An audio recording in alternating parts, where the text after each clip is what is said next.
Welcome to Coffee with Joe for Thursday, February the 11th, 2010. We've been talking this week about a lot of subjects.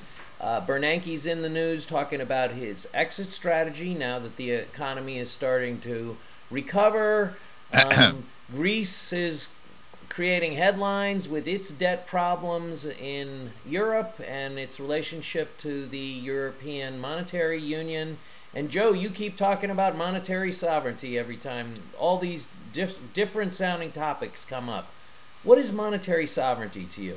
Hey, Pete. Today's February 11th. Tomorrow's February 12th. Abraham Lincoln's birthday. The last guy who exercised monetary sovereignty in this country. I take my hat off to him. I'd be glad to be the new greenbacker. Okay, Pete? Monetary sovereignty. You know, monetary sovereignty. Well, let's first of all go back to this country. You know, we got monetary sovereignty when we won the War of Independence, which was fought over the British refusal to let the colonies have monetary sovereignty or any form of legal tender money, Pete. Monetary sovereignty means that every sovereign nation has the right to have a money system under the control of its citizenry, and then acting through their government that they set the monetary policy of the country, Pete. That's basically what it is. So it's the sovereignty issue of any sovereign nation having the ability to run its money system itself. Relative to the monetary union, you know, the issue of the European Monetary Union is that, you know, in order to be a member, you give up monetary sovereignty, or you don't take part in that currency unit, which is the euro, the European currency. Okay, you have to be using your own currency. So, you know, England and Switzerland stayed out of that part of the European Union, okay, and maintained their own currency. And so that's the difference. I mean, that right there is kind of the difference. So trying to relate that, Pete, back to kind of the situation that we have in this country right now. So we fought that Revolutionary War. We fought a revolution. We declared, you know, our independence from Great Britain on the basis of Great Britain not allowing us to use our own money system. So we implemented our own money system through the Constitution in this country that says the Congress shall have the authority only to create the nation's money. Well, who's creating the nation's money now? You know, is Congress creating the nation's money? I don't think so. Not only is the Congress not creating the nation's money, Pete, Bernanke doesn't even want the Congress looking over his shoulder at how he's creating the nation's money. So we have this wild concept, you know, now that there should be an independent central bank, which is a private bank, Pete. It's not it's not a Bank of the United States of America.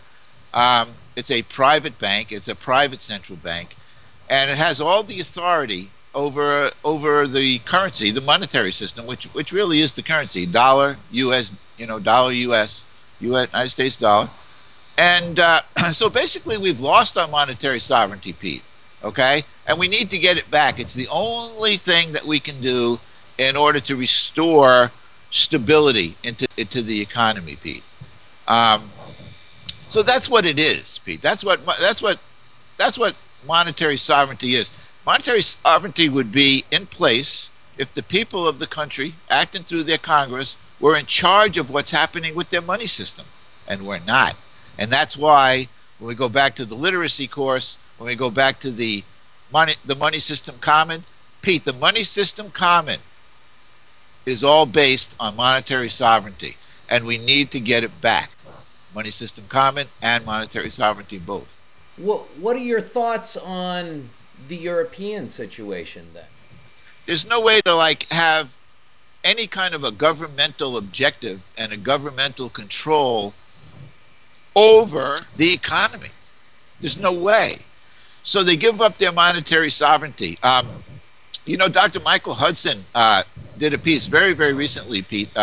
It was in the Financial Times, I'm pretty sure, because the European Union, the central, you know, committee there of the European Monetary Union, they're trying to deal with Greece.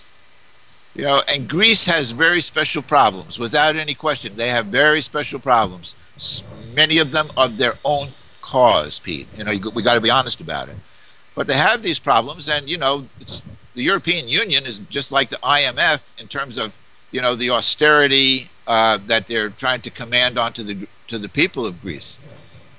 I don't see that happening, Pete. I do not see that happening. I do not see the people of Greece willing to sit down and say, you know, we're going to give half of, you know, all the money that we make in the future back to the European Union so that we can still borrow money from them. And then how do they borrow money from them, and who are they?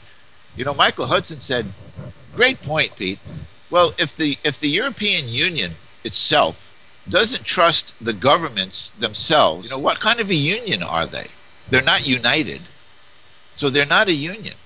And, you know, he was saying, why doesn't the European Central Bank lend money to the countries that need it at 1% interest instead of the going bond rate? You know, the answer is that most of those countries, Pete, have private central banks. And it's the private central banks that are making up the European Central Bank, you see? So the private central banks all want their piece of it. They want their piece of the action. So now they're saying, well, we're only going to lend money to Greece at a very high rate of interest, relatively, Pete, relatively. The government may feel compelled to accept it, but I don't see the people of Greece accepting it. Therefore, change, turnover. And so to me, that's going to be the first shoe dropping, because Greece is only the G in the Portugal, Italy, Ireland. You could keep going, by the way. Greece, Spain, all the second-tier countries of there are in problems. And so we're going to have like, oh, or the primary guys can borrow cheaper than the second-tier guys. No. The monetary union in Europe, in my opinion, is going down the tubes, Pete, eventually. And I say not down the tubes, I just mean a orderly dismantling of the monetary union in Europe. And it's going to be about monetary sovereignty, because Greece no longer has the ability to issue its own currency. Does not have the ability, Pete, because they're part of the monetary union. If Greece were able to take back their monetary sovereignty, Joe, how would that change their ability to deal with the debt problems that they face? Well, first of all, they'd be able to pay it off with a lot cheaper money. You know, they wouldn't. Pete, how's Bernanke dealing with our debt problem? 0% interest rate and flooding the market with money. See? Monetary policy. Now, that's the only thing he could do, Pete. It's kind of like, you know, once you realize that the jig is up, you know, you got to take these extraordinary measures. And Greece would do the same thing.